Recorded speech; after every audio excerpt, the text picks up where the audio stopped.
Okay, so you know those puzzle rings, all those little bands, they look impossible to put back together once they come apart unless you know the trick. Yeah, intricate things, easy to separate. Exactly. And our source for today's deep dive, Larry Dean's blog post Puzzle Ring, uses that exact image right at the start. It's a powerful analogy, isn't it, for a relationship, maybe one that's complex, fragile, Precisely. And in this case, the relationship between the United States and Saudi Arabia. and that image, separation, Mm. it immediately makes you think about a history, maybe a fractured one. What held it together initially? What pulled it apart? Right, and that's what we're getting into. This isn't just about news headlines. It's about understanding the deeper currents in a really crucial geopolitical partnership. Larry Dean, he writes on his blog, the Einganeer's line. Engineer? Like an engineer, but maybe someone ingrained, experienced on the ground. That seems to be the idea, yeah. Emphasizing his practical viewpoint from years working in Saudi Arabia. He brings all that personal history to his analysis. So we're unpacking the history, the economics, the tensions, all through his lens. That's the plan. Our mission today is, well, pretty straightforward. Pull out the key insights from his blog so you listening can really get a handle on the complexities, the potential pitfalls in this U.S.-Saudi connection. Okay, let's dig into it. He talks about this historical marriage. Yeah, he describes how his old company, way back maybe a century ago almost, started this relationship with Saudi Arabia, and that eventually led to Aramco, the Arabian American oil company. A marriage that became ARAMCO. And he paints this picture of like a real honeymoon period, mutually beneficial, lasting nearly 40 years. Right. ARAMCO became this global energy giant. It fueled industrialization, transportation, World War II even. And the Al Saud family, immense wealth flowed their way. It really was a win-win for a long time, driven by the world's thirst for oil and Saudi Arabia having so much of it. So what made it work so well back then? What were the key ingredients? Well, the economic links were incredibly tight. U.S. tech, U.S. know-how. It was vital for building up Saudi oil infrastructure. And Saudi oil, of course, powered American industry, American growth, huge interdependence. But then, Dean says, sometime in the 70s, it unraveled. Saudi Arabia took off her ring and it fell apart. That's his framing. Wow, took off her ring. That's dramatic. He sees it as a fundamental break, a sign, in his view, that Saudi Arabia couldn't be fully trusted anymore. It really does signal a major shift, doesn't it, in the power dynamic. The nationalization wasn't just paperwork. It was Saudi Arabia asserting itself, moving away from total reliance on Western oil companies. Changed the whole balance. Absolutely. And arguably, it planted the seeds for some of the distrust Dean talks about later. And that process, the shift, it finished with the full nationalization of Aramco. By 1988, it was officially Saudi Aramco. For Dean, that was the final step in the divorce. Not just business, but a turning point in the political relationship, too, in his eyes. Right. And this historical context informs his own experiences when he started working there in the mid-'80s. He talks about this growing discomfort, stress during his many trips. He says he never felt really comfortable outside his work bubble. Yeah, he mentioned some pretty unpleasant stuff. Airport security, passport control, long waits, random procedures, just feeling, well, unwelcome. These personal stories, they really bring the human element into it, don't they? It's not just high-level politics. It's about how people feel, the perceptions that build up. And this was happening around the time of Saudization, right? Exactly. The policy to get more Saudi nationals into the workforce, replacing expats in some areas.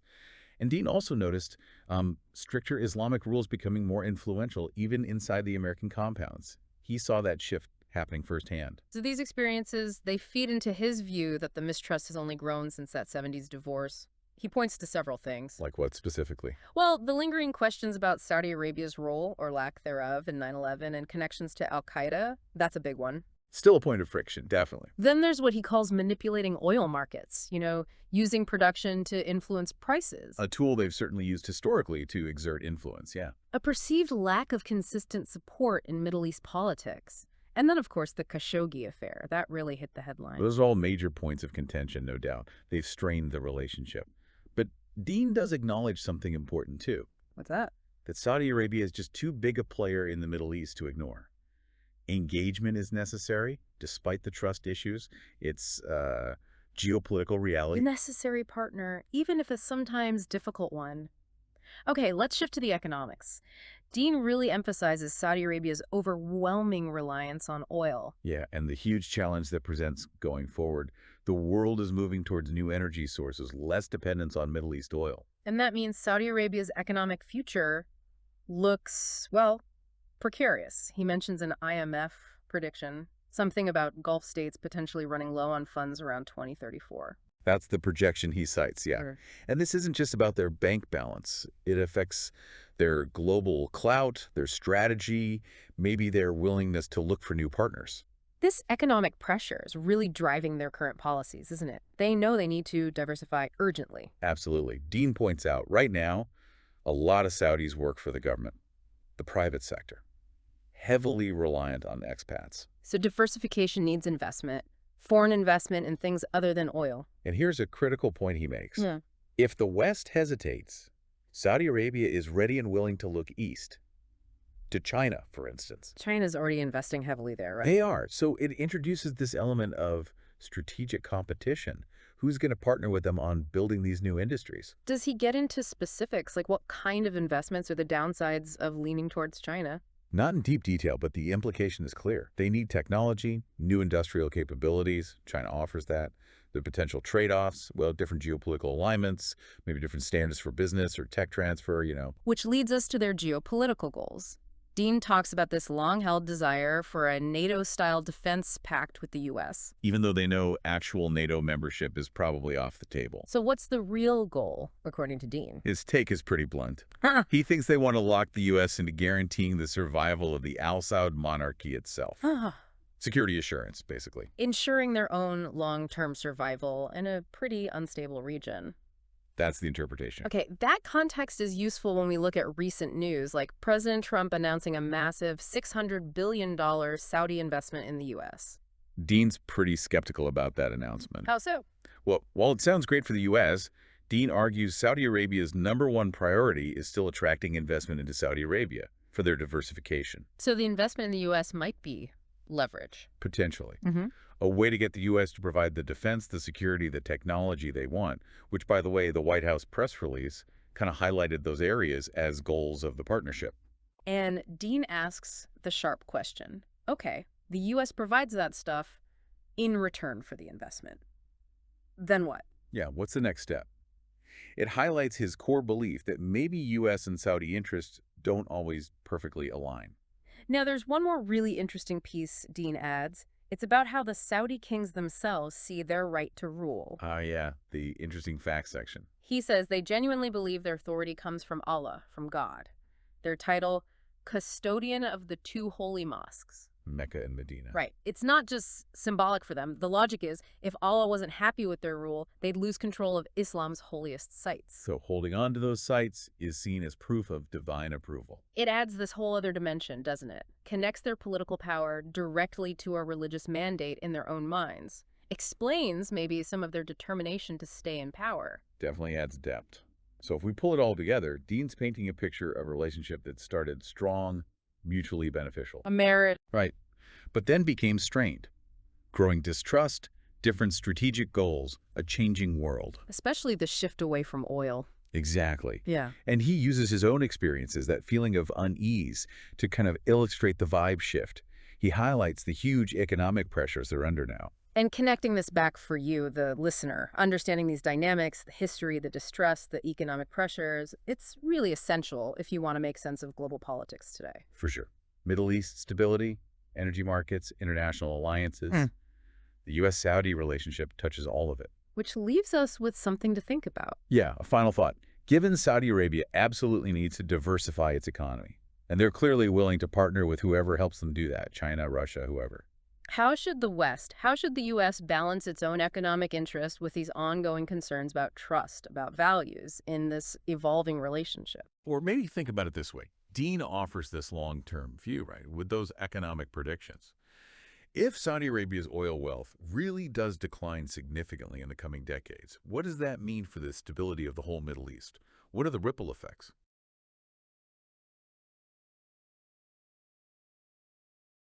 I brought my wife back an 18-karat gold puzzle ring once. These are actually 5 rings in one, elaborately entwined. The Saudis used them for wedding rings. If the bride took it off, the rings fell apart, and there was no way a woman could put them back together, so the husband would know she removed them. My wife had hers welded together. An Einganeer's Tale, page 55. Nearly a century ago, a company I used to work for entered a relationship akin to marriage with Saudi Arabia. Together they gave birth to Aramco, the Arabian-American oil company. The couple was happily married for nearly 40 years. Aramco grew to be one of the largest companies in the world. The industrial and transportation revolutions of the mid-1900s, as well as World War II, were fueled by its products, and the Al Saud family became extraordinarily wealthy. Then, sometime in the 1970s, the relationship unraveled. Saudi Arabia took off her ring, and it fell apart, thus showing that Saudi Arabia cannot be trusted.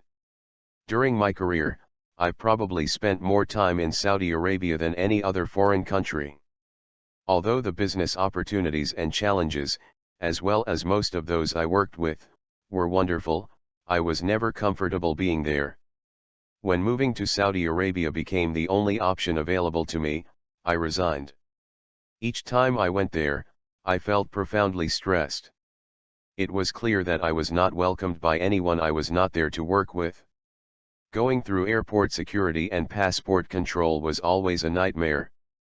Arrivals and departures were always in the wee hours of the morning and always involved hours of waiting, seemingly meaningless herding of people, standing in multiple lines, and stressful encounters with people whose only purpose seemed to deny you entry and make you miserable. My first trip to Saudi Arabia was in the mid-1980s. Saudization, the eventual complete nationalization of Aramco, was well underway. The American compound was beginning to fall under the harsh Islamic rules that governed the rest of the country. By 1988 the company would be renamed Saudi Aramco, and the divorce complete. Since then, reasons to not trust Saudi Arabia have only increased: its questionable role in 9/11 and Al-Qaeda, its bullying of world oil markets, its lack of support in Middle East politics, the Khashoggi affair. Yet they are recognized as the powerhouse in the Middle East, so we continue to woo them. Saudi Arabia's economy is solely based on petroleum. As new sources of energy are developed, and countries become less dependent on Middle East oil, Saudi Arabia's fortunes will decline. The International Monetary Fund predicts that starting in 2034, the Gulf states will have used up their stored-up money and slowly start going bankrupt. The Saudis recognize this, and their need to diversify. Currently, 2/3 of the Saudis work for the government. The remaining 1/3 work with the country's large expatriate population, 40% of its total population, to provide services. In order to survive, they need to push people into a private sector made up of non-petroleum industries. This requires major investments from other countries. If the West doesn't step up and do so, they have no reservations about turning to China, who has already invested heavily in Saudi Arabia. Saudi Arabia wishes they could join NATO, but they know they can't. They intend, however, to eventually convince the United States to give them a NATO-style agreement for joint defense assurances. Their real intent, though, is to put us in the position of ensuring the survival of the Al Saud monarchy.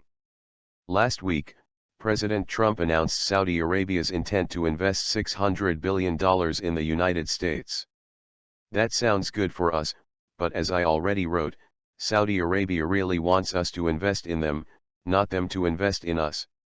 The White House press release says their investment is to strengthen our partnerships in defense, security, technology, and economic prosperity. Essentially though, they are paying us to provide them with these things. Once we have, what then? I still don't trust her. Interesting fact, Saudi kings believe their rule is sanctioned by Allah. In addition to king, they sport the title custodian of the two holy mosques, in Mecca and Medina. They reason that if Allah was not content with their rule, he would cause them to lose control of Islam's holy cities.